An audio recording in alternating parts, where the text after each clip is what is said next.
Boy, everybody got quiet right on cue. Okay, I'll call this regular meeting of council to order, and if I can ask everybody to please rise for the national anthem.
Okay, I'll now ask if there are any disclosures of pecuniary interest in the general nature thereof.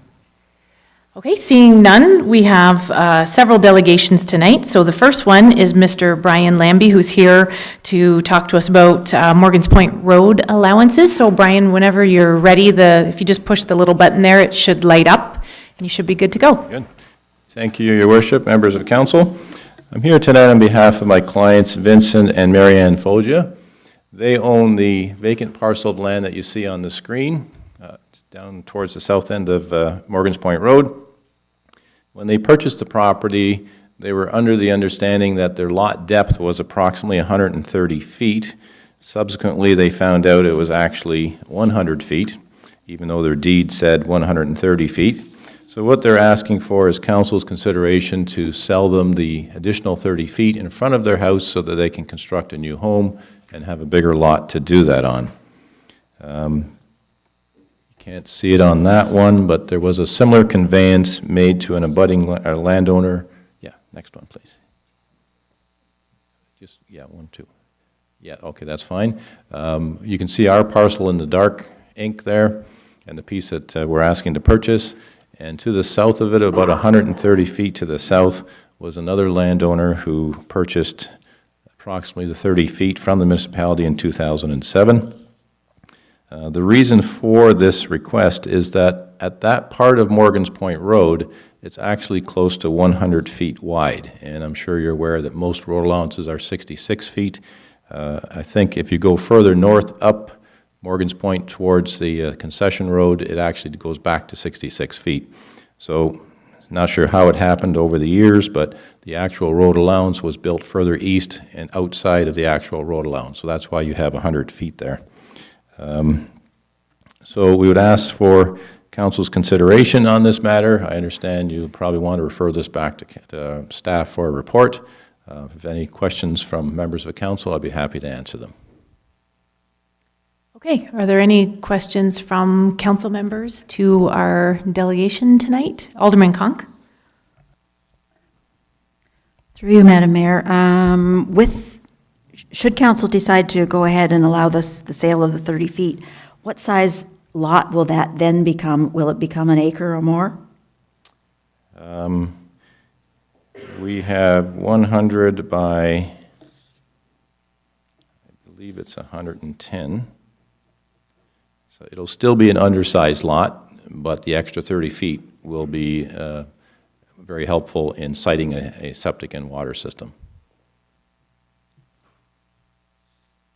Well, our bylaws say that if you have an acre lot, you need to have a geotechnical report to support a septic system. So if the lot's not even going to be an acre, what's the point? This would be a lot of record. which existed for quite a few years before your bylaws were in effect. And as long as we can satisfy the health requirements of being able to put a septic system on the property, they should be able to get a building permit, even though it's undersized, because it's a grandfathered lot. Okay, any other questions from council members then? Okay, seeing none, do we want to make a motion then to receive and refer? It would actually be Mr. Nan who would do a report then regarding, Alderman Dykstra, you're moving that? Okay, seconder, Alderman Gilmore. So I'll call the question, all those in favor, and that's carried. Okay, so thank you, Brian. Thank you very much. Okay, so now we have, and I know I'm going to pronounce it wrong, and I introduced myself, but we have Rick Romanin. Okay, sorry, I know that's not right. From Niagara Regional Broadband Network, who's here to talk to us tonight regarding the installation of wireless equipment. Good evening. Thank you, Madam Mayor and Council. What I want to do is spend a few minutes just kind of give you a quick overview, high level. Some of you may be familiar with NRBN, some of you may not. NRBN stands for Niagara Regional Broadband. Sorry, Rick, do you have the microphone on? I'm getting from our... There, how's that? There you go. Okay, I'll try not to yell. So NRBN is Niagara Regional Broadband Network.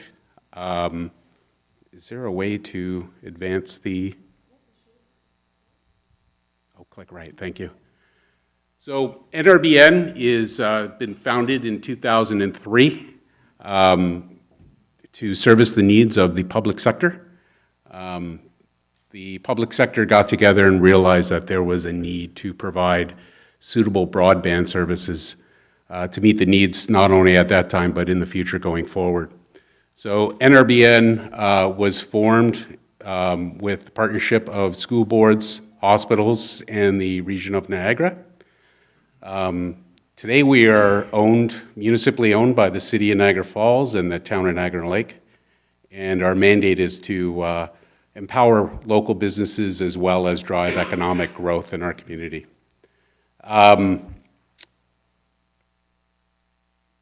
Currently, we've grown significantly over the last 14 years.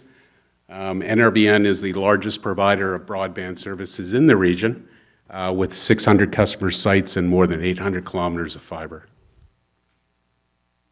Some of our customers, you can see there's a very vast array of customers there. Because we are the largest provider of broadband, we can currently support all these customers with reliable, scalable voice and data services.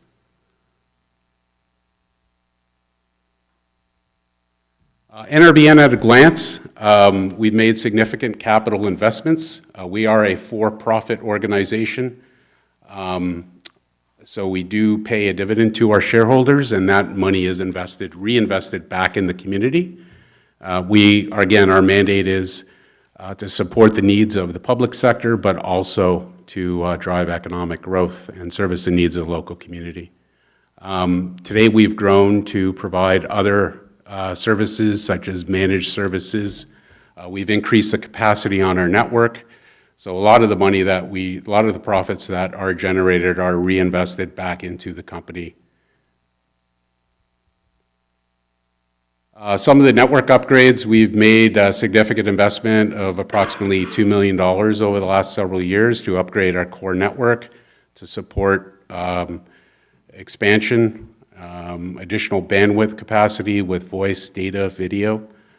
We've invested throughout the region. Niagara Falls, Fawn Hill, Welland are some of the areas which we've expanded significantly over the last 12 months, and we've made significant investment, as I mentioned, in our core. We're also involved in some of the funding programs that are available through the federal and provincial governments.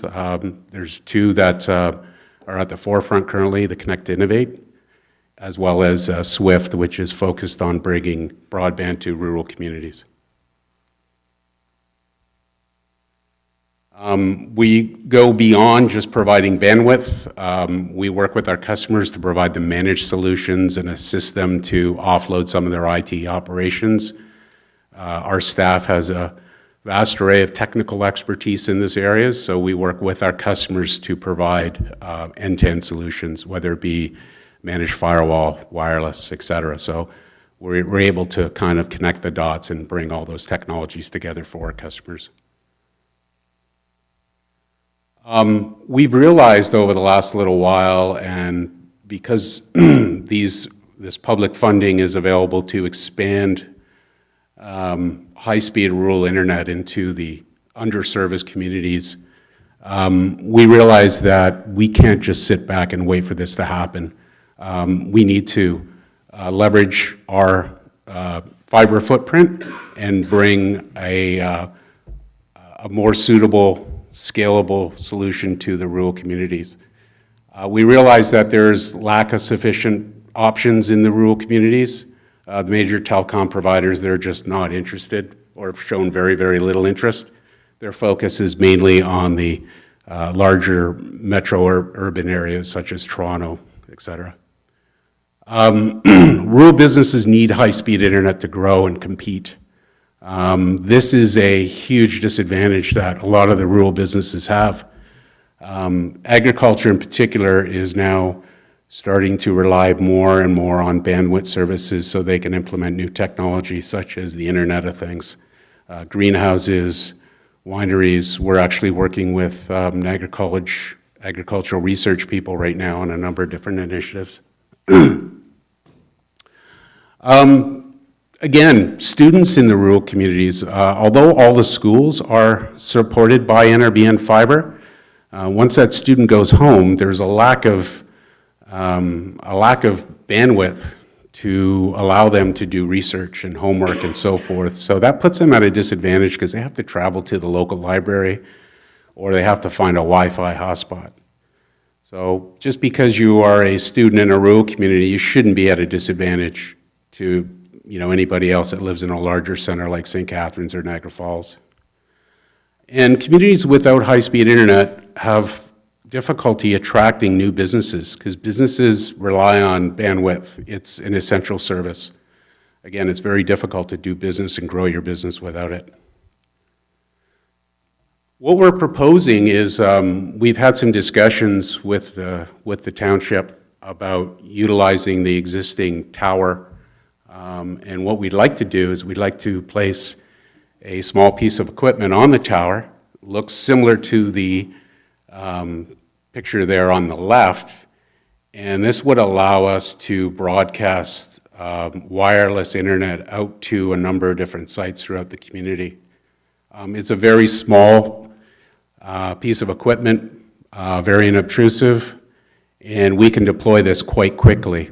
The major advantage that NRBN has as a wireless provider, even though wireless is new to us, the advantage we do have is that our fiber is pretty much everywhere in the region. So we can place these small pieces of equipment and then utilize our fiber backbone to provide that service. We have a great deal of scalability and capacity on our network, so that gives us a distinct advantage in the community.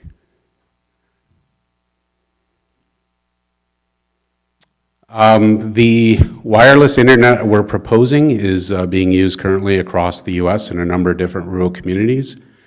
We've deployed this in certain areas throughout the region. In downtown Thorold, we have approximately 11 sites that are currently utilizing this service, and it's working extremely well. These are student housing sites that support a number of university students. And again, internet is deemed an essential service, especially for that younger generation who like to stream and watch Netflix and what have you. Without it, landlords have difficulty attracting some of their tenants. We're also currently servicing the agricultural community in Niagara-on-the-Lake. We've done a number of different tests throughout that area with regards to the grape growers, and our intent is to assist them with some of the new technologies that they want to implement. Some of them are currently beta testing robots out in the field. And in order to do that, you need sufficient infrastructure to be able to communicate with those devices out in the field. That's it. I'm open to any questions. If anybody has any questions. Okay, thank you so much for that presentation. Are there any questions from council members? No? No questions? Okay. So I don't know if council just wants to receive the report or receive it and then refer it to Richard again. He's the lucky winner of another report possibly tonight. So is there a mover? So moved by Alderman Gilmore, seconded by Alderman Dykstra to receive and refer to Richard Nan. So I'll call the question. All those in favor? And that's carried. Okay, thank you so much for the presentation. Thank you. All right, so now we're moving on to our third delegation of the night, and we have Sandy Nunziata, who is the MPCA Board Chair, who's here to talk to us tonight regarding the MPCA appointment of a supervisor. Motion. Thank you, Mayor Jeffs and members of council. This is my first opportunity to speak to you and actually be in town chambers, so I'm grateful for the opportunity. It's my hope this evening to clear up some of the misinformation and language contained in a motion that's presently being circulated. I'll try to be brief, but please know that this is a conscientious attempt to work collaboratively with Wainfleet Council. We are colleagues, and I hold each and every one of you in the highest regard. Speaking to the notice of motion potentially being brought forward this evening, respectfully, I submit to you, there is no factual basis that the NPCA is not operating as per its provincial mandate. And the motion that has been circulating provides no justification. On the contrary, I have been very clear since I assumed the chair. We will always respect our mandate. We will manage the expectations of our many partners, and we will do so exclusively within the language of the Conservation Authorities Act. I've made that commitment and provided that statement publicly on many, many occasions, and I encourage all of you to read all the statements from the chair since the beginning of this year. Now, the Conservation Authorities Act, it's an incredible piece of legislation, and I encourage all of you to familiarize yourself with it. Administering that marvelous document is a very hard-working staff at the MPCA, both union and non-union, that myself and the entire board have incredible respect for. Some are here this evening. It is difficult work. It is challenging work, and they should all be commended. But to be clear, the NPCA is a regulator. We are neither pro-development nor anti-development. We follow our provincial mandate to ensure people and their property are safe from the effects of flooding and erosion. But I will admit, there is a bit of a disconnect. And it lies within what our true mandate is and what others would like our mandate to be or are simply unaware of what it is we do and are responsible for. What we won't do is trample on the rights of private property owners and engage in policy creep. We will always respect our mandate, and we will work every day to better dialogue, educate, and communicate what our role is as a regulator. Now, we have a wonderful board. The majority, your peers and colleagues, who have always approached their role collegially and collaboratively. You have an excellent, well-informed representative in Mayor Jeffs, who on a number of occasions has advocated the position of this council. Hearing those concerns from our municipal partners, as well as our other stakeholders, I will submit was the impetus of undertaking a review of the authority back in 2013, and what led to organizational and cultural changes through the 2014 to 2017 Strategic Review Plan. Our board, some here this evening, are thoughtful, conscientious, and hardworking. And any suggestion that the board has allegiance to anything but its mandate is very, very misguided. The Conservation Authority Act is a wonderful piece of legislation, and we respect that. Now, with respect to governance, the province of Ontario just concluded an extensive 2.5-year consultation and review process with community stakeholders, all 36 conservation authorities, and our partners at Conservation Ontario. And the minister has recommended the current model effective and appropriate. The comments of our Conservation Ontario partners were quite clear. We need to send representatives to Conservation Authority boards that understand conservation, not preservation. Swinging the pendulum too far one way is not the right path. It seems hypocritical to suggest that a candidate is qualified to sit in representation of their municipality, but unqualified to sit in representation of their levying partner municipality. If we are approaching our roles and responsibilities conscientiously, then there is no need for changes to governance. It is a model that has worked effectively for 70 years, with hiccups along the way, but the overwhelming consensus by the ministry and by the province is that it is the most responsible and effective governance model. Wainfleet has a long history of strong municipal leadership. Former Wainfleet mayor and board chair, Gord Harry, is a shining example of that. Now, I have heard many times over the last year critics wanting to go back to the old NPCA, one I would submit that did not represent value for taxpayers and did not display the accountability and transparency which is a hallmark of good governance. Now, those issues predate myself and our current CAO, but the attempt to address most of them began in earnest in 2013. It was a responsible path to take, and in a lot of ways has contributed to the negativity that has swirled around the NPCA from time to time. Change is difficult. Change is hard, but it was also necessary. An organization is never static. It is constantly evolving in order to meet the high standards so many have come to expect.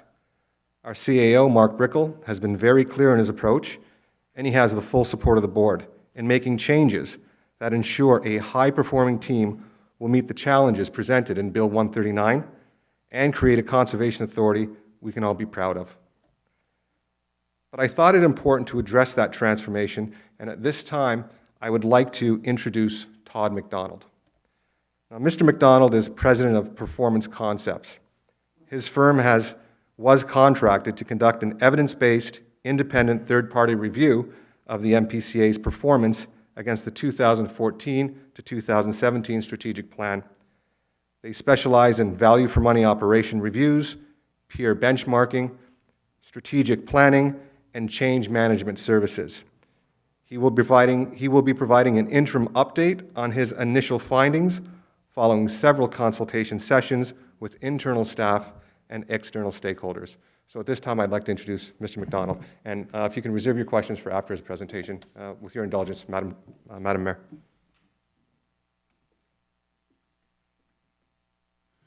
Good evening, Madam Mayor, members of council.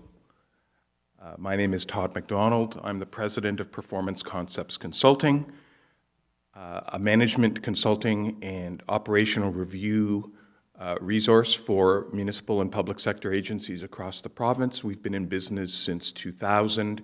We've delivered more than 200 change management, operational review, and value for money assignments for our municipal and local agency clients. And I'm pleased to be here to offer you a fact-based, evidence-based update on the work that I've been contracted to do for the Conservation Authority. Next slide, if you please. Thank you.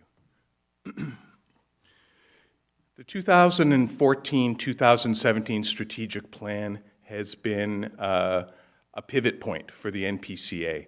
It is a change management instrument, and it was designed to deal with a whole series of management and policy gaps and problems that were diagnosed in 2013. And this assignment that I've been retained to work on now, following my original work, was the mandate is fairly simple. Has it worked? From a results-based, from an evidence-based point of view, have we seen the change that we were hoping for? And so that evidence-based review has involved a deep dive technically to look at internal data, financial analysis, public reporting, key performance indicators, IT tools, the processes and the guts of how the NPCA does its business. That internal dive has been matched by an external stakeholder consultation, similar to the stakeholder consultation we did prior to the plan in 2013, to speak to the agriculture sector, the development industry, our municipal planning colleagues, park user groups, volunteers, environmental groups, to understand and ask the question, have we changed? And do you like the kind of change you've seen from where we were in 2013? And so from that point of view, this assignment involves a combination of this evidence-based progress mapping through the 2014-2017 period and these overarching comments from stakeholder groups. Overall, taking a pause in the 2014 strategic planning process to ask ourselves the question at the check and act stage, has it worked, is going to set the table for the next iteration of strategic planning and further positive change in the minds of my client. And so this is a very important checkpoint to look back, understand how we've done, and to look forward and to continue to improve moving forward. Next slide, please. I'd like to speak for a minute bluntly about what I saw and what our diagnosis revealed in 2013 about this organization. This was a troubled organization in 2013. There was an absence of alignment between the board, who felt like they weren't receiving the evidence-based professional support from staff they needed, from the staff who didn't understand this octopus-like mandate of the board with multiple regulatory and optional responsibilities. There was an absence of appropriate management tools and systems. When I asked and dug into, at that point, the budget to understand the relative priorities of the organization, the budget was unintelligible. This is a municipal council. There was no divided capital and operating budget. When you tried to understand financial controllership, you were looking at multi-million-dollar expenditures next to $3,000 line items. It was incomprehensible. There were no professionalized HR systems in place in terms of insourcing folks, in terms of dealing with the performance of staff, in terms of aligning staff's objectives with the objectives of the organization. From a policy point of view, there were huge gaps in the policy framework. It wasn't clear at all what the priority lines of business of the authority were, and most importantly, what they weren't. There was no blueprint to support the regulatory decisions that are at the core of the authority's mandate. Culturally, the consultation processes revealed a wide-ranging malaise. A regulatory hammer kind of culture was the way it was often described in the public sessions that I had, where problem-solving was not the focus. This was not a listening organization. The answer was no, and the answer was often no because we say it's no. This notion of it was unclear which hat was being worn at any particular time, no according to which piece of legislation, no according to which mandate. And then finally, we had the internal chaos in terms of the board, the senior management team, and the frontline staff not being properly aligned. So when CAO Brickell talks about what he found when he came on board here in 2014, he was correct. This was a deeply problematic situation and, dare I say, a dysfunctional organization based on my professional opinion. Next slide, please. So the question is, what has changed? And so in the deep dive, data-driven, evidence-based review, I have been able to document a whole series of changes in areas of governance and accountability, in areas of financial, budget, asset management, around policy development, and around the evolution of a listening organization in terms of public and stakeholder relations. So the problems are clear. We've just spoken about them. In the pre-2014 regime under governance and accountability, some things have changed. We now have fully televised meetings. We have ongoing quarterly public reporting to the board and to the public. The board, and not staff, are driving decision-making processes. The reports that come forward from staff now set out background facts, decision-making options, a recommended option, and the board then decides. That's Governance 101. Advisors advise, managers manage, boards decide. The Community Liaison Advisory Committee has been set up so that there are actually sector-based regular consultations that come forward to senior staff and to the board. The CLAC mandate has been reviewed and expanded, and there are plans afoot to continue to vitalize the way that the Community Liaison Advisory Committee works. This is the kind of initiative that the province took note of in the new Conservation Authority legislation when they see best practices in a place like the NPCA and they say, yeah, that's good. All you conservation authorities should do that now. In terms of the development approvals process, the Conservation Authority, as perhaps you know, has traditionally had two roles in that process. One is a delegated role from the Niagara region to advise them on natural system review on planning applications. The other is the permitting process that falls squarely within the Conservation Authority's key mandate.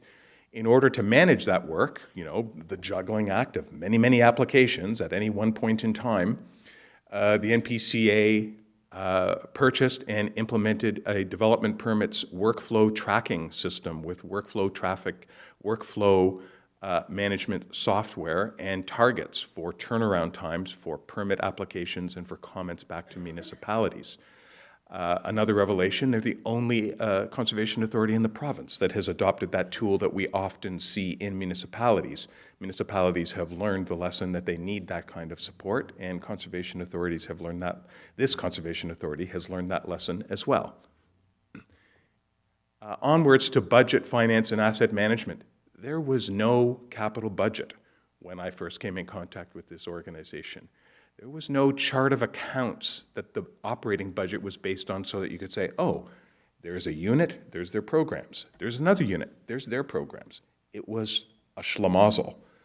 There was no asset inventory. There were no condition ratings or life cycle investment plan. Assets in the parks were tired and at the end of their life. Fast forward to now, and I must say, there is now a proper operating budget due to the investment in some financial professionals, some of whom are in the room.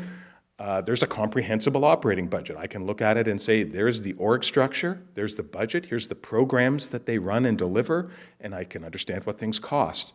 There's a 20-year capital forecast in place. There is asset management in place. They have an inventory of their assets, they have established condition ratings, and there is a life cycle capital planning approach to those assets. They have adopted strategic criteria for land acquisition decisions. They have strategically acquired some lands. Equally importantly, in my professional opinion, they have opted to pass on other land decisions that might not have passed a value for money test.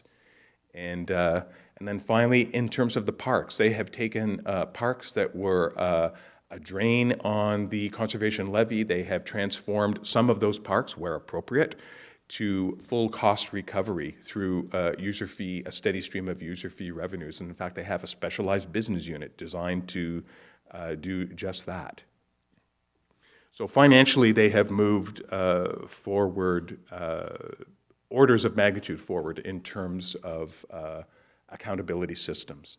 Around policy development, we're now in a position where instead of staff making unaccountable decisions case by case on policy and big gaps in terms of that framework, they have professionalized their policy framework. They have passed 25 or more policies dealing with a range of management and land use decisions, and they have added stability and predictability to the decision-making of the board. And finally, in this area of public and stakeholder relations, there was a universal perception in 2013, these guys don't listen. I never know which hat they have on, but they tell me how things are going to be. They don't help me solve problems. They don't help me strike a balance between environmental sustainability and my hopes for the use of my private property. that was absent. And that came across clearly from the agricultural community, it came across from the development community, it came through in spades in many of the public outreach meetings that we had at that time. There was a problem here with culture. I think there has been recognizable improvement. In fact, I have correspondence from the Ontario Federation of Agriculture confirming just that in my review. They have sent me correspondence to that effect.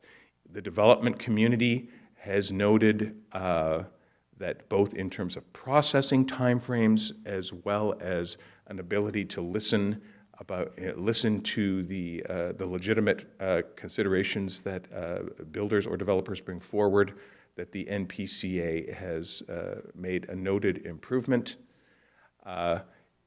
In terms of outreach and resourcing tools, there's still a lot of work to do to move beyond sort of the old school way of consulting. Put an advertisement in a newspaper, hold a public meeting, roll your eyes when 7 people come out. I mean, there are obviously more technologically advanced ways to do outreach, and I know they are working on those technical and other decision-making tools to help with that. But let's also not forget the fact that they have also grown from an outreach point of view to now close to 1,000 volunteers who play an increasingly important role in getting the message out and getting the work done on the ground. Next slide, please. So, in a preliminary sense, if I had to look across the range of data-driven, technically driven, financial analysis-driven issues around governance and accountability, an organization that would have instantly garnered a D from me, verging on an F, in 2013, I would give an interim assessment right now of something like a B+.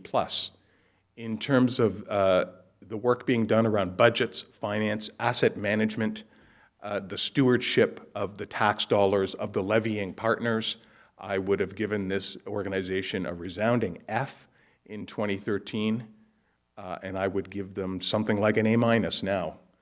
They function like a well-managed, financially prudent municipality. They feel like many of my municipal customers in terms of the way they take care of the taxpayers' money. Policy development, we've moved from a staff-driven, exception-driven, who-you-know-driven process to a professionalized system of policies and outreach. There is more to do here. I would have assessed them at a B level right now. And in this difficult to turn the corner society where it's increasingly difficult, as I'm sure sometimes you understand, to get people out to public meetings and to foster meaningful two-way back and forth dialogue, the listening organization has made substantial improvement, and there is certainly more room for improvement. So this is not a straight A student, if I can put it that way, nor, I think, would they want to be perceived as one. This is an organization that, in my professional opinion, through the strategic planning exercise, is committed to continuous improvement. I find that from a management and service delivery point of view, they hold themselves to a high standard in terms of trying to measure outcomes and in terms of trying to deliver innovative programs and foster state-of-the-art policies. So this is, in my professional estimation at this point in time, a healthy organization. Do they have growing pains that they are still considering? Of course they do. Is there still an internal and an external debate about the best way to fulfill their mandate? Sure there is. But this is an organization that does not suffer from some sort of management handicap. And in fact, based on the evidence-based third-party report that I will submit shortly, this is a stable, proficient organization that is delivering reasonable results to taxpayers and its levying partners. Thank you, and I'm happy to field any questions. Okay, thank you for the presentation. Are there any questions from council members? Alderman Gilmore. Excuse me. Thank you, Madam Mayor.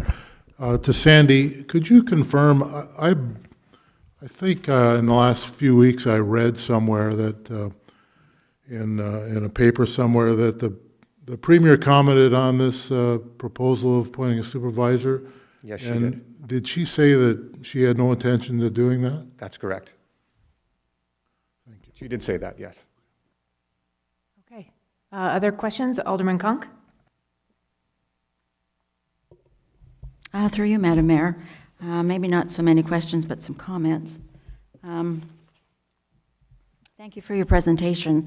However, I firmly believe that there is problems at the MPCA board level. I think there is the court of public opinion has weighed in and has come up with the fact that they think that you're wanting as a board. So, and I was always brought up to believe that there are three sides to every story, your side and my side and the truth that's in the middle. So it makes me wonder why there is so much pushback with regards to the suggestion that there's a supervisor perhaps could come in and help the board make some better decisions. And I have to point out that some of these poor decisions are using taxpayers' dollars to sue private individuals. What about the audit? Where are we with that? I mean, that was something that the board decided they were going to do, and I don't hear anything about an audit anymore. What about paying $150,000 for a water truck when water could be had for like $65 a load? So it's inconceivable to me that a board that is making, it seems like, rash decisions doesn't need help. So that is why I am bringing the motion forward that I am. And I truly and honestly believe that there are more than just the things that your consultant has told us. I mean, every organization has problems, but this particular organization, the board in particular, seems to have some huge trust issues with the public. And I don't think that that's going to be solved until after the next election. Those are just my comments. Okay, I think, it was really just questions for clarification, but I wanted to let you have that opportunity to move forward with your comments. So I don't want to get into a debate, but I do see, so Chair Nunziata, did you wish to answer some of those questions, or? I respect the councillor's comments. This is not an attempt to be intransigent at all. We make decisions as councillors, as board members, in a responsible, conscientious fashion, which means we take in all the evidence and all the facts, and based on those evidence and based on those facts, we make responsible decisions. That's public policy. That's good public policy. That's how good public policy is crafted. I have no doubt that this council does the exact same thing. They take in the facts, they take in the evidence, and they craft public policy based on the facts and evidence. And that's what we do as a board. So I respect the councillor's comments, and we go away taking those comments, and thank you. Okay, thank you for that. Any other questions then? Okay, seeing none, thank you so much for the presentations tonight. So I need a motion to receive both presentations for information. So moved by Alderman Dykstra, seconded by Alderman Gilmore. All those in favor, and that is carried. Okay, so now we're going on to my mayor's announcements. And there's a lot of them, I'm sorry. So Lee and I are continuing to do our local site visits. So we met with Lou's Tire and Cider Automotive since our last meeting of council, and then we'll be meeting with Stockroom Supply next week. And then Amber's also, I think since she wrote this, lined up a few more meetings. So we've been busy, and it's been good. We've been getting good feedback. And then on the 14th of October, I attended the Ontario Health Coalition Hospital public hearing. So I was asked just to present the concerns of hospital closures from a rural perspective and healthcare in general. So I was pleased to do that, and we did have a couple Wainfleet residents there as well who weren't there for my presentation, came after and said almost identical, like almost completely the same as what I said, which I actually thought was kind of neat. We're all on the same page, and we all feel the same way. So it was good to see them representing as well. And I participated in the Rose City Kids Fashion Show also on October 14th, which was to raise money for their programs. And it's a great organization, so I was pleased to support them. Mayor's Story Time was last Monday on the 16th, and Carrie, as usual, put together a fantastic program, and I read to the students, and I think we had about 120 students. We had the couple classes from Webb and from St. Elizabeth's School, and then the local daycare was there too. So it was really good. And the kids were so good. Like, they sat for a long time while I read, and they were awesome. So it was really good to do that again. And then today, I attended the Food for Thoughtfulness Luncheon at the Blue Star restaurant, and Val in the gallery was there too, so get to see her twice in one day. So it was an event in support of the United Way, so it was their first time doing it, and so it was a nice, quaint little luncheon, and a pleasure to support that as well. So our next NPCA board meeting is tomorrow morning at Balls Falls at 9:30. Regional Council meets Thursday evening. We do have budget in the afternoon. I will also be attending the Casey Lynn Halloween dance at St. John's Church Hall in Welland on Friday evening. And then actually on Saturday, we don't have it here because I can't go for the whole thing, but at Riverstone, they do the It's a Wonderful Life in support of United Way. I can't attend the entire event, but I am going to be crashing it. I've told John Clark he has okayed that, so just want to let everybody know that that is happening. And I believe it's their last one because they've sold Riverstone. It changes hands in November, so they're going to be thinking of a new way to do fundraising to support the United Way.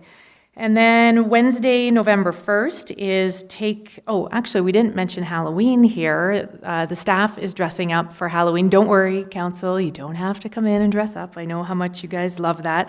But myself and staff will be dressing up, and I believe $5 donation to United Way. Yeah, that's what we're doing. So if anybody wants to come by and see us dressed up, but as you know, we will be posting it on Facebook, so you can see it there. And so Wednesday, November 1st is Take Your Kids to Work Day, and I will be bringing my son here, lucky guy, into the region, and maybe to the MPCA. I haven't decided yet. I'll be in touch. And then later that evening, Hydro One is hosting an open house in our council chambers regarding work on the Feeder Road distribution station, so we're all familiar with that. And then I will be in the walk, Women's Place Walk Against Violence on the morning of November 4th at the Seaway Mall. And Mayor Campion's United Way breakfast is Thursday, November 9th at the Welland Library. And our 4th annual Remembrance Day ceremony will be held Saturday, November 11th at 10:45 at the Cenotaph. So hopefully everybody can attend that. And I know that we are having several planes fly over. I ran into Kirk Salt, so they've arranged quite a display. So I think it's going to be fantastic like it has been in past years. So just hope the weather is good. And then finally, our next regular meeting of council is Tuesday, November 14th. And on that same evening, we will be holding a public meeting regarding a draft bylaw for the medical marijuana licensing. Okay, so that's it for the mayor's remarks, and we'll move to the adoption of the minutes. That the minutes of the regular meeting of council held on October 3rd, 2017, and the minutes of the special meeting of council held on October 16th, 2017 be adopted as circulated. So I need a mover and a seconder for the minutes. Moved by Alderman Gilmore, seconded by Alderman Conk. Any errors or omissions or discrepancies with the minutes? Okay, seeing none, I'll call the question. All those in favor, and that is carried.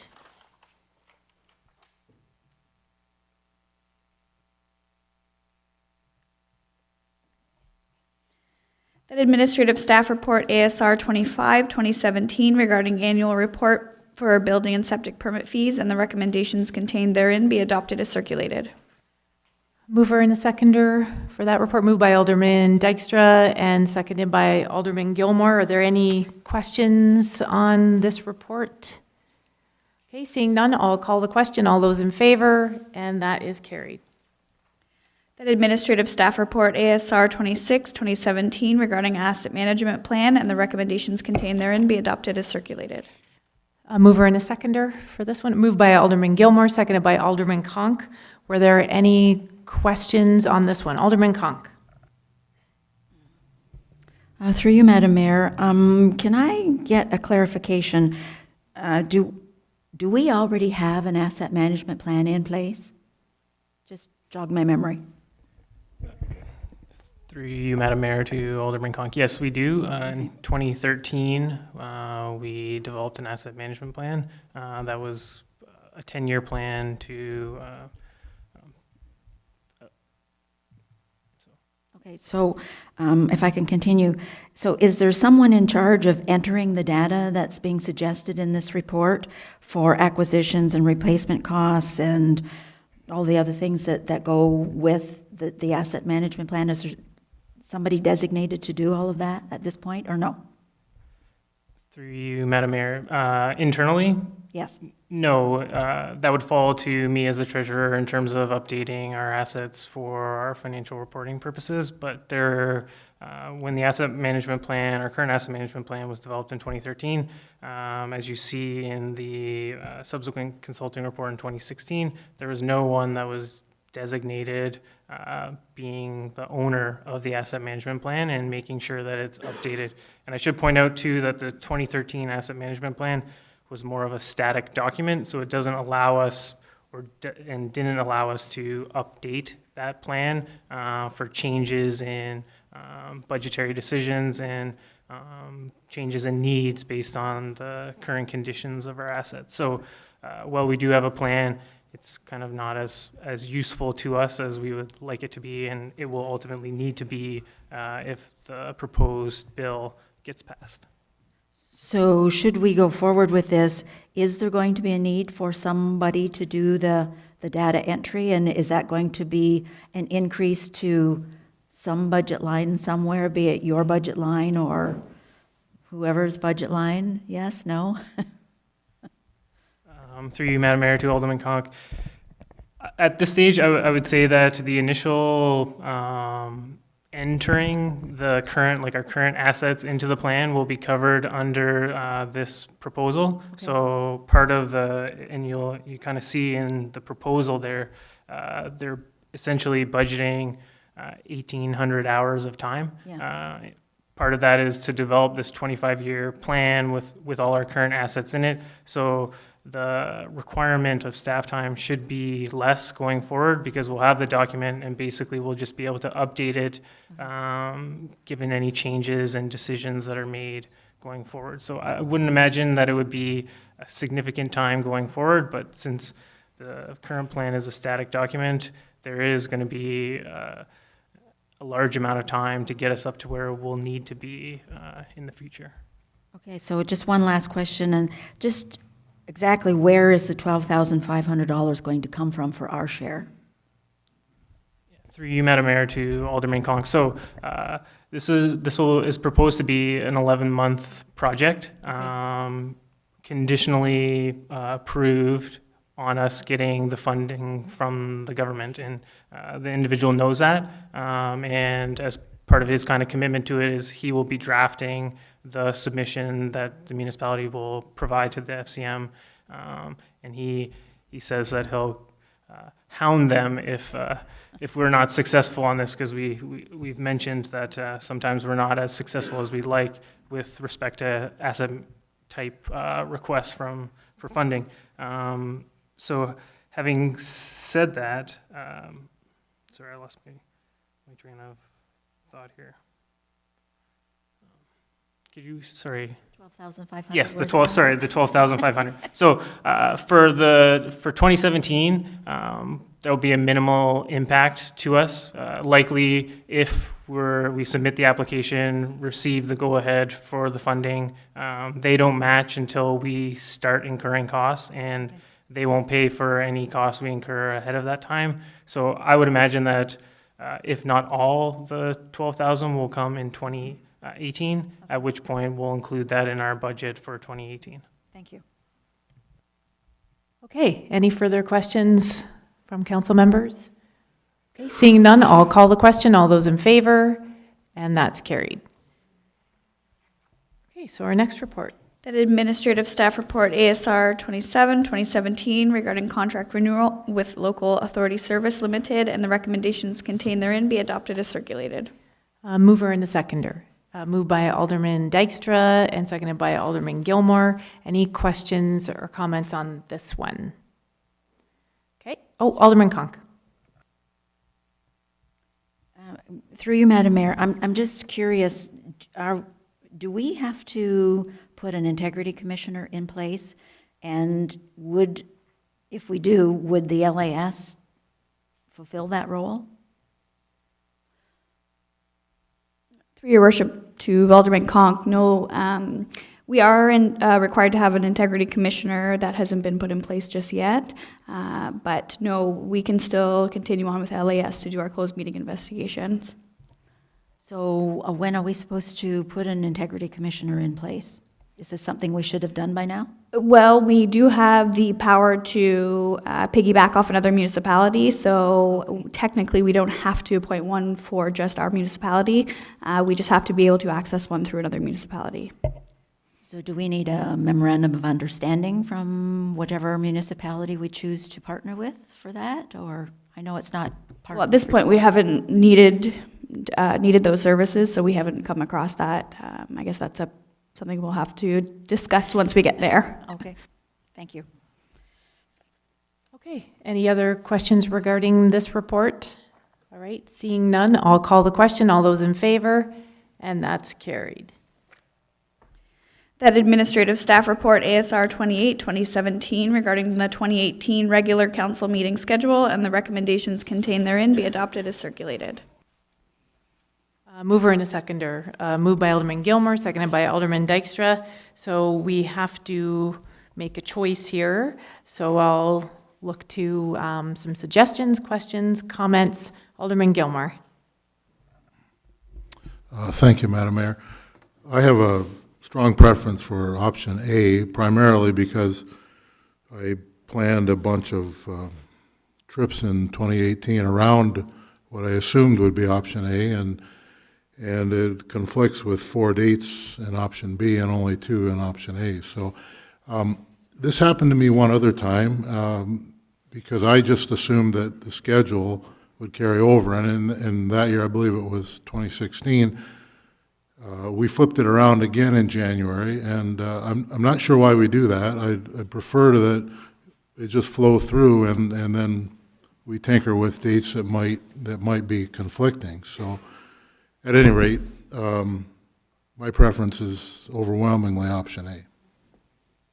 Before I look to other council members too, when we discussed this yesterday, there is nobody going, it says the January 23rd conflicts with Roma, but nobody's going to Roma. We're going to go to Ogra.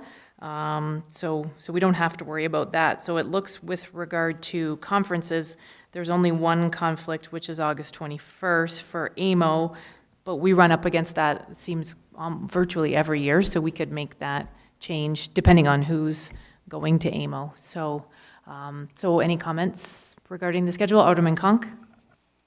Through you, Madam Mayor, either option is okay by me. However, in option A, I'm not going to be here for January the 30th. We leave for Florida on January the 29th, so I won't be able to be there for the first budget meeting, I'm assuming. That's the first one, right? Not that it matters. Okay, and Alderman Dykstra? Through you, Madam Mayor. Yes, I have 4 conflicting dates on option A. Option B is my overwhelming choice, but it's up to council. Do we need to decide this tonight? Because I could see us spending a lot of time going back and forth, and I wonder if that's something maybe better to do via email, and then, or phoning in to you and discussing that, or putting out, maybe we could send an email to the clerk saying these are the dates that don't work, and we could look at reworking it. Alderman Conk, you had a comment? Through you, Madam Mayor, maybe we should go back to every 2 weeks, and that might help. Just saying, because I really hate this 3-week cycle. So would that be okay then, to? Okay. Right, okay. So we can, if someone's willing to do that, and then we can, yeah, maybe have a new hybrid schedule or something, because I can see this getting confusing tonight. So you're moving, you want to comment? I just want to have one comment as well. Alderman Hessels obviously isn't Oh, here yeah. tonight too, so it would be good for him to have an opportunity to comment on the dates. Yes, that's a very good point. Okay, so then would you defer that to the next council meeting, the 14th? Yep. Okay, seconded by Alderman Conk. All those in favor of deferring, and that's carried. Okay, so our next report. The Bylaw Enforcement Staff Report, BESR 10 of 2017, regarding monthly statistical report, September, and the recommendations contained therein be adopted as circulated. Mover and a seconder, moved by Alderman Conk, seconded by Alderman Dykstra. Any questions or comments? Seeing none, I'll call the question. All those in favor, and that is carried. That Public Works Staff Report, PWSR 18, 2017, regarding roads needs and safety study and the recommendations contained therein be adopted as circulated. Okay, a mover and a seconder for this, moved by Alderman Conk, seconded by Alderman Gilmore. Now I will turn it over to Mr. Nam, because I believe there is a presentation. Yes, thank you, Your Worship, through you yourself to all of the aldermen. Yes, we do have a presentation. I would like to introduce Mr. Jeff Sugget. He is the lead engineer that was working on this project from Associated Engineering, and we do have a short presentation on the actual plan that came forward and the study.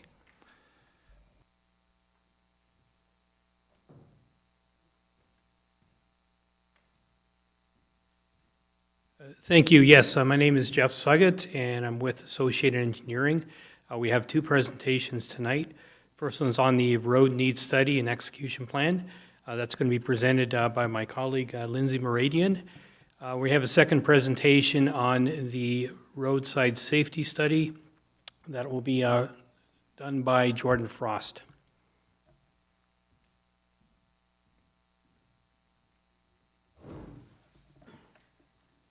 Okay. Hello, Madam Mayor and Council. So Associated Engineering was retained earlier this year to carry out the road needs section. So the purpose of this study was to identify the current and future rehabilitation and financial needs for your road network. The objectives were to create an inventory and evaluate the physical condition of all your road surfaces using the MTO guideline, to identify the need for improvements in your roads with the appropriate rehabilitation or reconstruction strategies and the associated costs with those, and then to ultimately provide the township with a decision-making tool for budgeting purposes by outlining future capital works program options. So the first step in this study was to create to collect all your road data and create an inventory of it. So we looked at 259 kilometers of your road. So this doesn't include any regional roads, any MTO roads, any private roads. It was just your roads. And the majority of your roads are rural roads, as you know, and more than half are surface treated.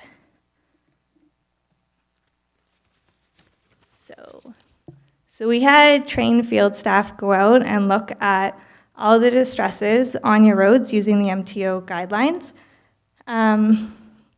So they were looking at the type of distress and the density, or how severe each distress was. And this is important because if they're on left, then they can lead to further problems down the road. So these pictures on your slide are actually pictures of your roads, some of your roads, and some of the more common issues that we found out on the township's roads.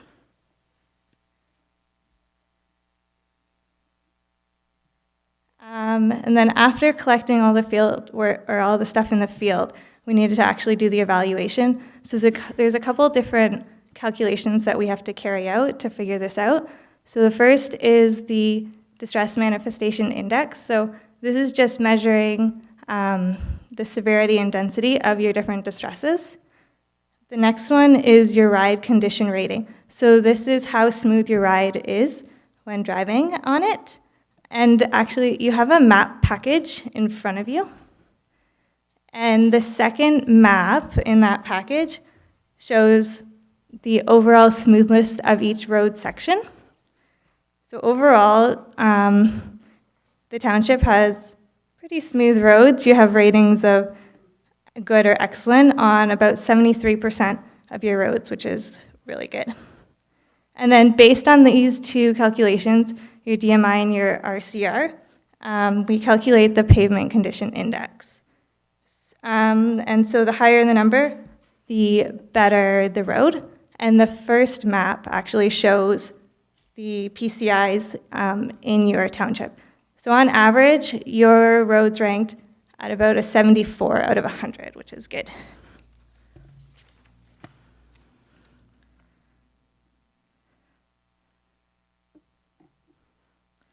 And then using the PCI, your maintenance class, and the amount of traffic on your road on a daily basis, we're able to determine the improvement type for each road segment. So there's 4 different types: resurfacing, or pulverizing and resurfacing, making repairs to your base and resurfacing, and then full road construction, so that includes your base and your surface. And then using the PCI and your road classification, we're able to determine when the actual improvement should be made. So should it be made immediately, which is roads that have significant deterioration? Should it be 1 to 10 years? So roads that have begun to deteriorate, but the base hasn't been affected, or 11 to 20 years. So that's roads that are just beginning to deteriorate, but you can leave them for the time being.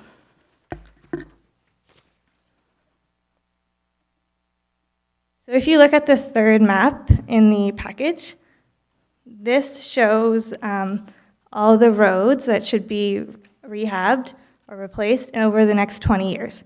So the red ones are the immediate roads, the orange are 1 to 10, and then the yellow is 11 to 20 years. So for each of the different replacement options, benchmark costs were assigned to them. So if you're going to rehab every road that's red, orange, or yellow in that map, these are your final costs. Now these show you rehabbing them to the exact same surface type that they are. There are some roads based on traffic volumes that should be degraded to gravel, some that will be upgraded to surface treatment or asphalt roads. So those numbers are really high, and we recognize that you don't have that kind of money to actually spend on your roads over the next 20 years. So the most important part is to look at the crucial roads. So the roads that have the highest traffic volumes, the higher maintenance class roads.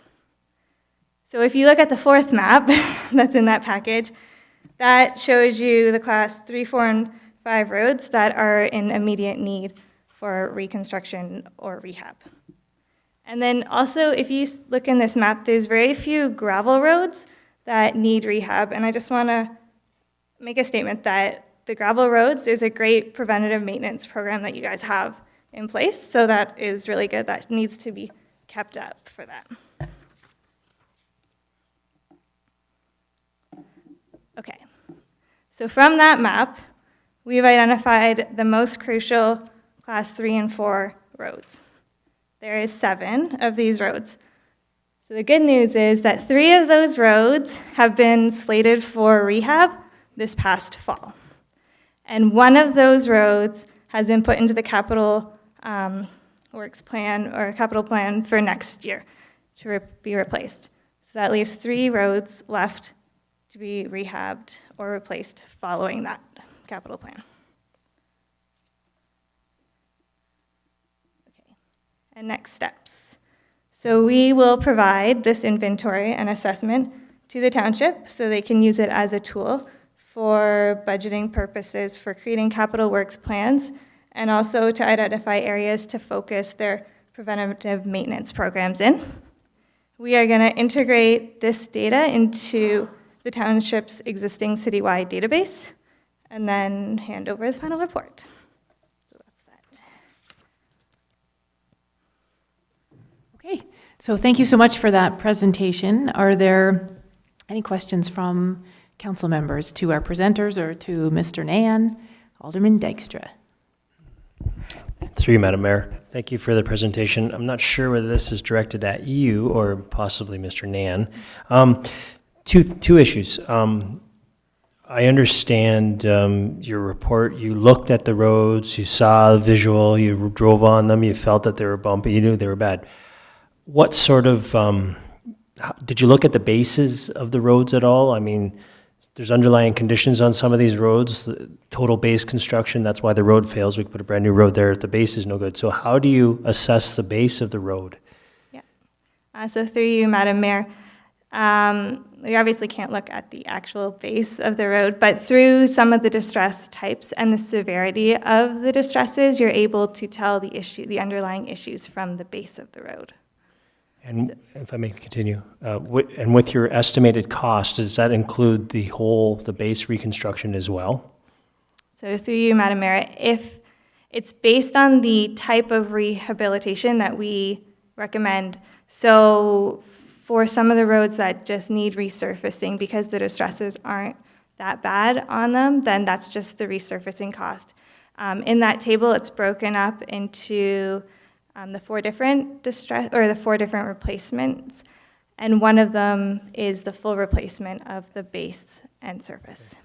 And if I may continue, my next question would be, every year approaching budget time and around budget time, we're having residents that are approaching us wanting updated roads. They're building on gravel roads and now they want the roads paved.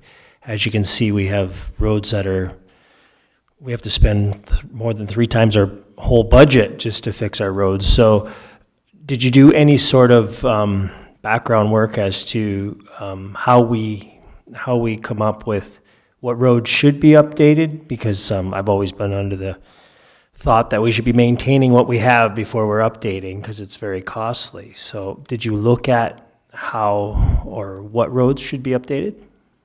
So through you, Madam Mayor.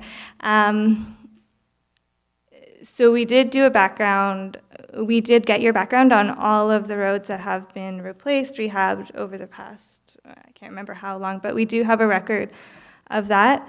So then when we went out to see what roads do need to be replaced, it's based on the distresses in your roads. We just looked at your distresses. We looked at your traffic volumes. So if residents want a road paved, I think that's more of a political thing. We're just providing recommendations on what roads should be paved and what roads should not. It's based on your traffic volumes on the road. So under, I believe it's 400 vehicles per day, MTO recommends that it be a gravel road. Okay, thank you. Okay, thank you. Any other questions, Alderman Conk? Through you, Madam Mayor, I'm curious, when you were out there examining our roads, did you take into consideration that we have heavy farm equipment that travels down those roads and the impact to the edges of the roads? We just had a recent email from a resident asking us about that. So, and what kind of recommendations, if any, do you have with regards to that particular problem? Not that it's a problem, because we need those tractors and combines, so what's the deal there?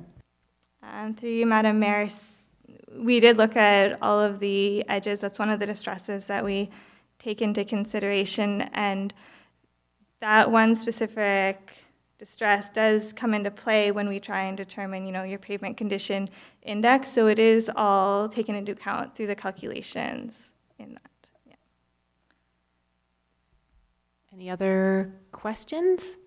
Okay, seeing none, thank you for the presentation. And then, so we do have the report on the floor. So there's another presentation. Okay. This is exciting. Good evening, Madam Mayor and Council. I'll just be giving a brief presentation here following my colleague Lindsay talking about the roadside safety study. She talked about your roads. Now I'm going to talk about the sides of your roads. So what we did was we conducted a roadside safety review on all township roads. Again, we excluded ministry roads, regional roads, and private roads or unmaintained roads. What we want to gain from this is to understand the state of your existing infrastructure. And when I say existing infrastructure, I'm talking about guide rails or hazards in the roadside that are unprotected. We need to quantify what's out there today. What do we have?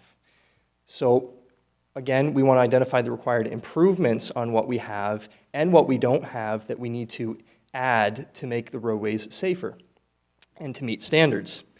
We would like to align the remediation measures with the capital planning process, kind of taking the asset management framework and context so we can kind of balance the budgets and really make the best use of the taxpayers' dollars. Again, by conducting this inventory and condition assessment, we're going to reduce the township's liability through an asset management-based approach. As you're familiar, if a vehicle leaves the roadway and is in a collision, and the minimum maintenance standards are not met or something was not to standard, the town can be liable. Part of reducing that is understanding what you have out there and what you don't and planning to account for that. And that's how we can reduce liability. So just a little background, we looked at 260 kilometers of roadway through the town. We looked at both sides of the roadway as well. And to date, we're unsure of what guide rails you have out there. We're unsure of what unprotected hazards are out there, and also how severe or dangerous are these hazards out there as well. We have unknown maintenance costs to maintain the status quo. How much do you have to spend every year just to keep your guide rails up to a proper state of good repair? And we have an unknown priority for these safety improvements. As with the roadways trying to choose which ones to upgrade, which ones to repair, the same goes for guide rails. Where do we repair a guide rail? Where do we build a new guide rail, etc.? So our methodology was to take a GIS, a Geographic Information System, data collection approach. We went out in the field with tablet PCs. We looked at every guide rail. We geo-referenced the information so you know where in space the systems are. We did an inventory of the type of guide rail, whether it's a 3 cable, which I'm sure you've seen, or a steel beam, the type of end treatments, so that when you hit the end of the guide rail, hopefully it doesn't happen, but when it does occur, is it going to protect the occupant? Is it going to flare away and crumple to provide more of a cushion, or is there a lack thereof? We looked at the different physical characteristics. So are these guide rails, are they too tall? Are they too short? Are they leaning over? What's the condition of them? Are they so rusted there's holes through them? Are they in good condition? Are they going to do their intended job as they've been designed and constructed? So what we did with that was we related it back to the applicable design standards, the engineering standards, the minimum maintenance standards for guide rails and roadside safety systems, just to kind of create a sort of benchmark of where are they today. We then took it a step further. So we have an inventory, we know it's out there, we have a condition rating, we know what state of repair they're in, are they in good condition, bad condition, but we decided to carry it one step further to help make decisions with a risk-based model for prioritization. When I say risk-based, we looked at 3 components. The exposure, how many vehicles or motorists are driving past this, and how long are they driving past it? You can imagine 10,000 vehicles a day driving past a 20-kilometer-long guide rail. There's a good chance that you're driving along it for a while, a lot of people. There's a better chance that that could be in a collision. We looked at the probability, so how close is the guide rail to the road? What's the likelihood that if you leave the roadway, you're going to come into collision with the guide rail or the unprotected hazard? And then we looked at the consequence. If I hit this hazard or this guide rail, what is the consequence, the end result? And with that, we compared to societal costs and a type of collision model for determining the potential outcome. So I mentioned we use GIS and a tablet interface. So what you can see here is just a screenshot of the typical GIS platform that we use. We had the township roadways in there, along with the traffic volumes, and it was all geo-referenced, much like using your cell phone, well, not while driving, or a GPS unit. And we created this custom form, which has all the information that we need to do our assessment, just reducing user input error, pre-standard populated form that we've developed in the methodology we're using. Again, this slide here just shows that everything you see here is categorized into the 5 categories. It's a little difficult to read. I don't need to go over the details, but it just shows each bullet point on there is a piece of information we collected. So we collect or calculate about 100 different attributes for each guide rail or each unprotected hazard on your roadways. So there's a lot of data collection and number crunching that goes into the back end of this study. When we do our analysis, we are using industry practice, best practices, industry standards, engineering standards, and I've just included on this slide some of the ones we use that help with road design, roadside safety design. The bottom one there, I mentioned social cost earlier for the event for collisions, just to help quantify the impacts. So now the meat of the study, the results. When we went out on your 260 kilometers of road, we found 40 guide rails. 31 of these acted independently. 9 of them were joined together in some way where 2 guide rails per se are protecting against a common hazard. So that's just what we mean when we say standalone versus system. There were 108 roadside hazards. So 40 of them were protected with a guide rail. Another 68 of them were unprotected. They were within this clear zone on the side of the roadway that should be free and clear of objects or hazards or embankments. And if they're not free and clear, we should be providing some form of protection. Of these 40 guide rails, 35% of them were in adequate condition. So the other 65% are in inadequate condition.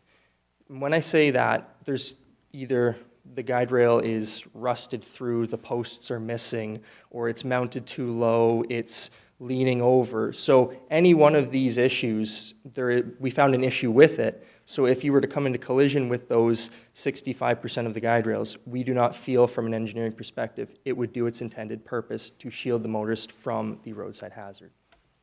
This seems a little negative. However, I will say that we've assessed well over 5,000 guide rails, and it's a common trend that happens because a lot of them wind up reaching the end of the service lives, or they were put in 50 years ago, and it's now on a dead-end road because of land use changes, et cetera. So it's not as grim as it may sound. Of these 108 locations, we found about 15 to 20 that we would consider, based on your network, of higher risk. So just a little more inventory. I've included some pictures on the side there. You can see the top is a steel beam guide rail, and the bottom picture there is what we call a tri-beam guide rail. So just a breakdown of the different types of guide rails you have. Majority are steel beam. That's a common trend we see in municipalities of Wainfleet size, and steel beam is the de facto standard to go to in today's practice as well. So you're doing relatively well in the type of guide rails you have employed.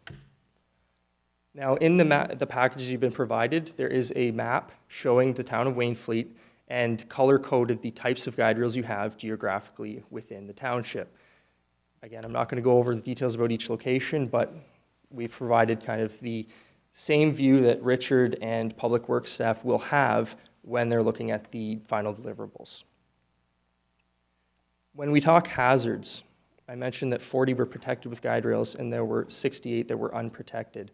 So when we talk about this, as you can see in the photos, you might have a bridge rail that there's no guide rail attached to. That's a fixed hazard that you may strike in a collision that's not going to move. You might have a corrugated steel pipe culvert that is high enough that when I go off the roadway, it's deep enough that my vehicle may nosedive and roll over nearing a large culvert where there's water. You can imagine a submergence. We want to protect against that. Or in the final picture, there's an embankment that there's no guide rail in front of. With embankments, again, your vehicle may roll over and lead to similar results. So again, in your map package, we have shown the unprotected hazards by locations. This map does not show the hazards that have a guide rail in front of them. These are quite important to protect against because there's nothing out there today. So overall design conformance, we talked about 35% inadequate condition, 65% inadequate, 35% inadequate. Sorry, that was a little confusing, apologies. Again, there's some pictures here of just some of the common issues we've seen. The top picture is just a steel beam segment without any type of end treatment. That's quite a spearing hazard if a vehicle hits that, and it could enter the occupant compartment. Very dangerous. The next one is kind of bent like it's been struck, whether with snow plowing or a farm vehicle, or just over time, vehicles brushed up against it. And the bottom one is where you have two guide rails. That would be a system guide rail I talked about, where they don't pass off from one to another, so there's a design standard issue that's not been met. On top of that, when we design guide rails for a hazard, we have to meet a certain length of need. The guide rail must be long enough before you've reached this hazard so that you cannot outflank the system or get behind the guide rail and still come into contact with the hazard. So it's just a graphical illustration here talking about the approach length and the hazard length and kind of visually showing the angles of roadway departure and how it all ties together. I mentioned some design issue or some study issues identified, design conformance, inadequately protected hazards, which would be a guide rail is there, but it's failing. So you may hit the guide rail and you may still come into contact with the hazard. Unprotected hazards where there's no guide rail at all. Driveway access conflicts or conflicts with adjacent roadways where you can't get that proper length of need we just talked about. So there's a special treatment you can do to account for that to protect the motorists. And drainage canals and ditches, like the feeder canal. One of the things that may be an issue is that when you have a straight roadway, relatively no major curves, it's flat, the canal is very obvious. If there's a shoulder, some things you can do rather than putting up 50 kilometers of guide rail, which is very expensive, are some solutions like delineation through putting on white pavement marking edge lines that are retroreflective, putting up hazard marker signs. Those are the ones that are tall, rectangular with the black and yellow stripes, the tiger tails, just to notify motorists there's something over here, pay extra attention. Again, through the asset management context, there are other solutions than guide rail, and reducing liability is key. So we've taken all of this into account when we've developed our remediation measures, and we've come up with basically today's guide rails. If you were to replace them exactly as they are today, but to standard, it would be about $392,000 or $13,000 a year based off their 30-year life cycle. What you have in a deficiency backlog, so to correct all of the issues and add new guide rails, is about $1.3 million, about $15,000 per installation. So we talked 68 unprotected hazards. That would be potentially 68 new guide rails, plus the extension or replacement of the existing ones as needed. So we've done our risk analysis, giving you a risk-based priority for the remediation. There's many different ways you can decide upon how you want to make these decisions to replace them. We've provided with you an evidence-based analytical method meeting engineering standards of one way you can go forward with planning for this in capital budgets. Again, we talked about the reduced liability, where I've got a typo at the end. There should be a T there, apologies. But as an outcome, we have identified the issues, we've prioritized the improvements, and now they can be planned under budgetary constraints, and that is defendable. So Richard retained us to do this study not only for capital planning, but also coming up with a defendable approach to maintaining your roadside safety. Finally, we have sorted system risk scores. Again, it's just a graphical depiction of the risk results.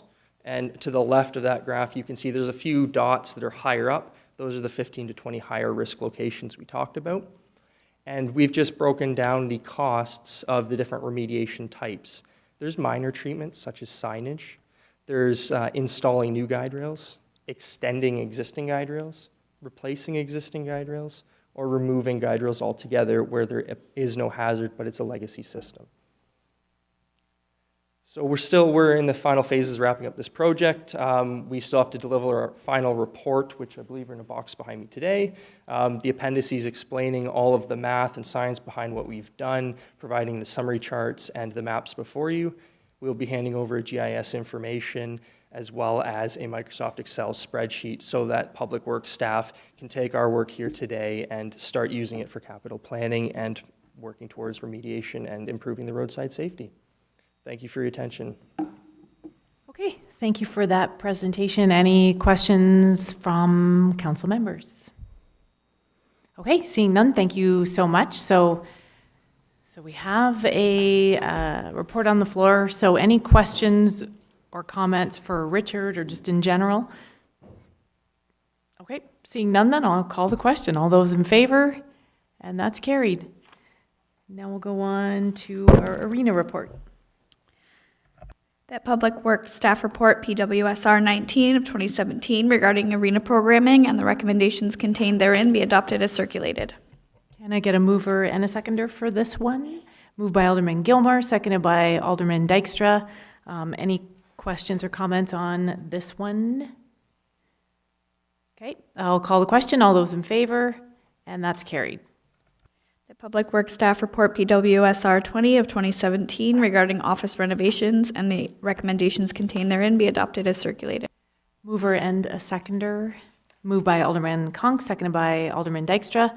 Any questions or comments on this report? Okay, seeing none, I'll call the question. All those in favor? Oh, Alderman, oh yeah, sorry, I haven't even gotten to it yet because in my book, Richard gave me the whole road needs study, like 700 pages. So I'm trying to move it along as we're, okay. So thank you for pointing that out, Alderman Conk. Sorry, this is for the town hall office renovation? And we are to... Okay, sorry, in the options and discussion, I thought that the recommendation to engage in separate companies to perform their individual skill set. Okay. I thought it was in the direction here, but you are looking for, under options, and you're looking for direction? Your worship, yeah, I just didn't put the recommended section, but number 2 refers to the actual comments in the recommendations up top. Okay. Okay, so I just asked the clerk then, would you want someone to make a motion to amend the report then? We didn't talk about this yesterday. Okay, so receive and then, okay. So we'll vote on the report and then we'll make a separate motion. So I will call the question on the report. All those in favor, and that's carried. So now I will look to council members to make a motion for one of the options. Alderman Dykstra. Through you, Madam Mayor, I'd make the motion to go with option 2. Okay, so seconder for that, Alderman Conk. Any questions or discussion? Seeing none, I'll call the question. All those in favor, and that's carried. And now we're on to the last report, I guess. The Public Works Staff Report, PWSR 21, 2017, regarding Canada Day 2018 and the recommendations contained therein be adopted as circulated. Mover and a seconder for this one. Moved by Alderman Conk, seconded by Alderman Gilmore. Any questions or discussion on this one? Well, we've got options and discussion. This confuses me when we do this way.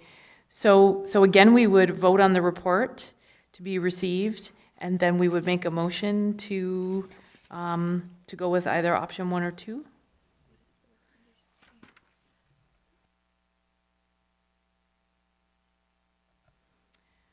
Okay, so this one is what it is. So the recommendation is to include a Canada Day celebration in our 2018 budget. So are there any questions or comments? All right, seeing none, then I'll call the question. All those in favor, and that's carried. Okay, now we're on to correspondence. So I think we have this straight now. We just have to touch on the ones that were referred to council, and Meredith has listed them in the agenda, which is lovely. So we have the request from the Firefighters Association for the arena rental fees, and then we have another request. So we'll look at the first one. So I'm not sure who wants to tackle that one. Okay. Alderman Gilmore? Thank you, Madam Mayor. I would move that we go ahead and waive the fees for the firefighters for their food drive. Okay. So I need a seconder for that, Alderman Dykstra. So if there isn't any questions or discussion? I'll call the question. All those in favor, and that's carried. And then the second one, Richard, I don't know if you want to speak to that, or I don't know if I trust everybody's read the correspondence on this, or if anybody has any questions for Richard with regard to this request, or we could receive it for information. Alderman Dykstra. 3 minute, Madam Mayor, maybe Richard could comment on the waiving of the fee for the Women's Shinny League. Through you, Madam Mayor, to Alderman Dykstra. I mean, it's a correspondence to council. Council has every right to waive the fees. That's in their purview. They can do that.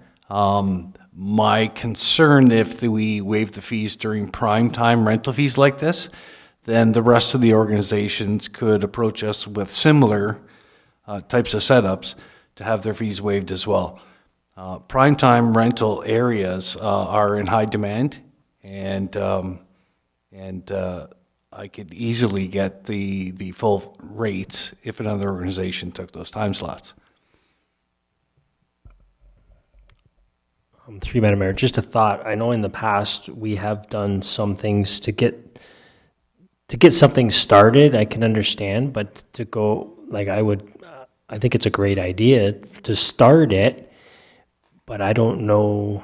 I concur what we have costs to operate and staff and maintenance and everything else of the arena, and primetime rental goes for a good rate. So I don't know what I'm trying to say here. I think it's a great idea, and I would like to be able to do something to see it get up and running, but I don't think we should be waiving the fees absolutely forever. Okay, any other questions or comments from council? So then would you be looking for receive for information?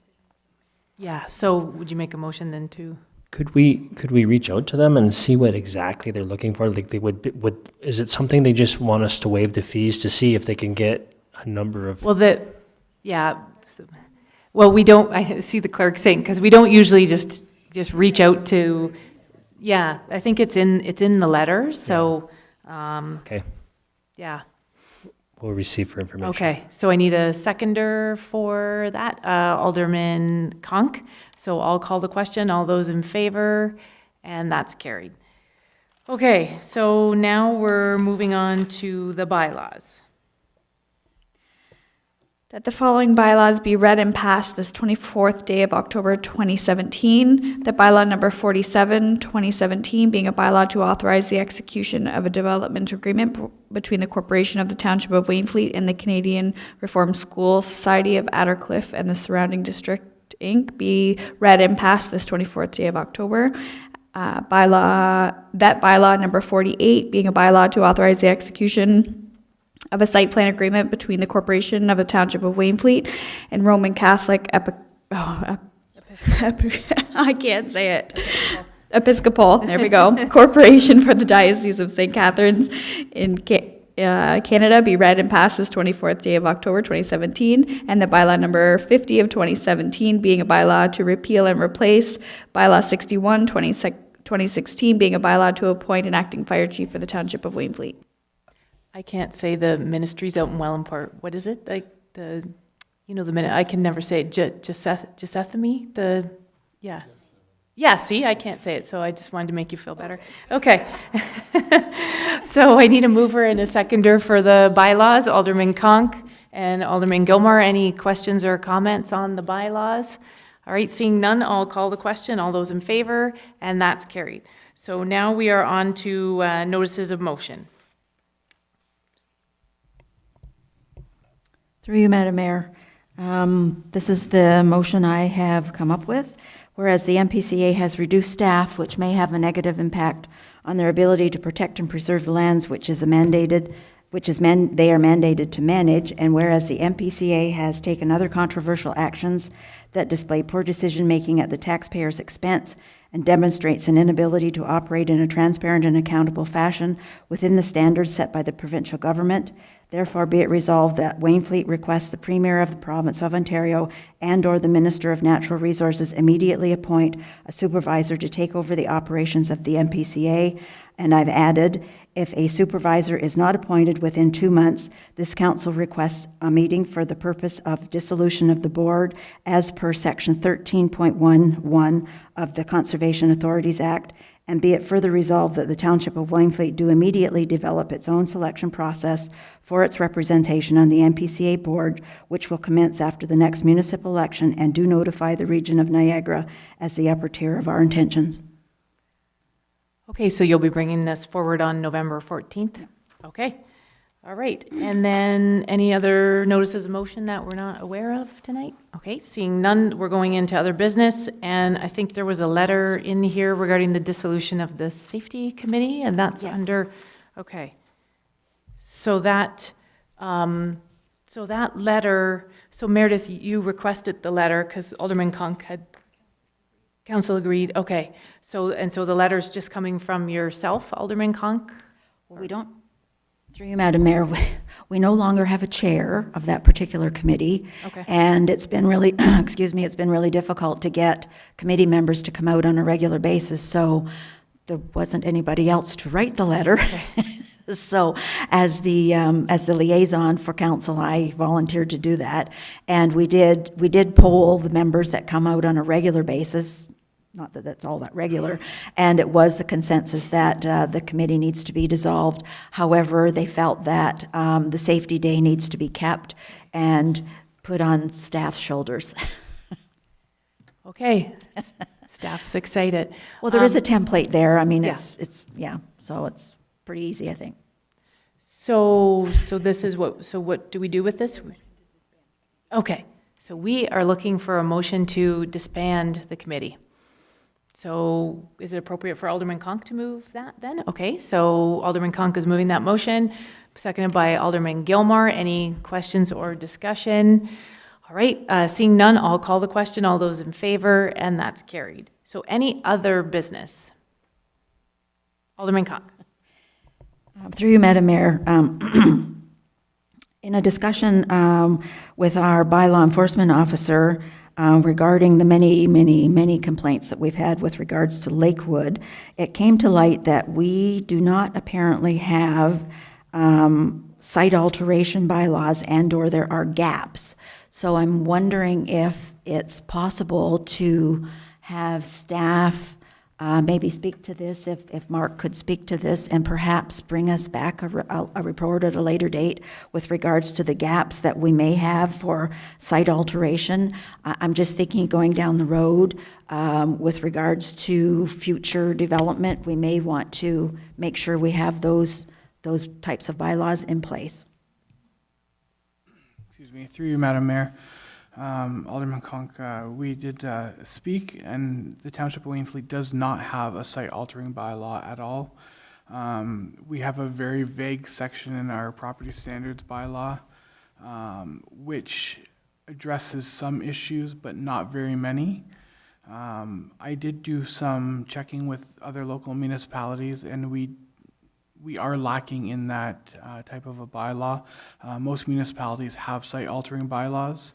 Although bringing this bylaw forward would not affect any outcomes of Lakewood, because I don't believe it'll be done in time. But as Alderman Conk did mention, that for future developments and future sites, it could be very beneficial to the township. Okay, I just want to comment quickly, and then you can make a motion to direct Mark to look into that. But I remember in Pelham, I think it was several years ago, they implemented a site alteration bylaw, and it went over sideways, like a lead balloon. And I know that I think it was attempted in the 2006-2010 council. And it met a lot of opposition from residents. And sometimes what happens when I found over the last few years, watching different things that happen in our municipality and other municipalities, and being careful when we implement bylaws for maybe one particular reason, that we're not catching other people in that. So we can definitely look into it, but just historically, I know that it hasn't gone over well. So I'll have to go back and look at what happened in that 2006, 2010 term, but I think, yeah, it had something to do with a specific property owner, and then it just kind of snowballed from there, and I think Alderman Dykstra remembers, I see him nodding. So anyway, so if you wanted to make that motion then to have Mark look into that? Sure, it wouldn't hurt. Okay, yeah, so a seconder for that then? Alderman Dykstra. So I will call the question on directing Mark to do up a report. All those in favor, and that's carried. Okay, other business? Yep. Okay. Of course. I've also had a discussion with our CBO and on a couple of occasions, and if you recall, council was to set a re-inspection time frame for the lake shore, and I think when Trevor left us, he kind of left us with, you need to be making a decision before the end of the term. So I'm also suggesting that perhaps we could get a staff report with regards to some suggestions, with regards to some timelines that we might want to look at with regards to reinspection. If that finds favor with council, that'd be great. Okay, so you're making a motion for that as well, yes. And there's no particular rush on these because? No, I don't think so. So a seconder for that, for the septic looking into the septic re-inspection? Well, I'll second it. So that's a report. So I'll call the question then. All those in favor? So that's defeated. Okay. Okay. Any other business? No. Okay. So now, any other business from anybody? Okay, so now I will turn to the clerk to close meeting. The council now move into closed session to discuss item under section 239(2) subsection C of the Municipal Act 2001, acquisition or disposition of land. Subject is potential acquisition of land. And the minutes from the closed meeting of council held September 12th, October 10th, and October 16th of 2017. Okay, so I need a mover and a seconder. A move by Alderman Gilmore, seconded by Alderman Conk. All those in favor? That's carried. So we'll go into closed session, and I don't think we should be too long if people want to stick around.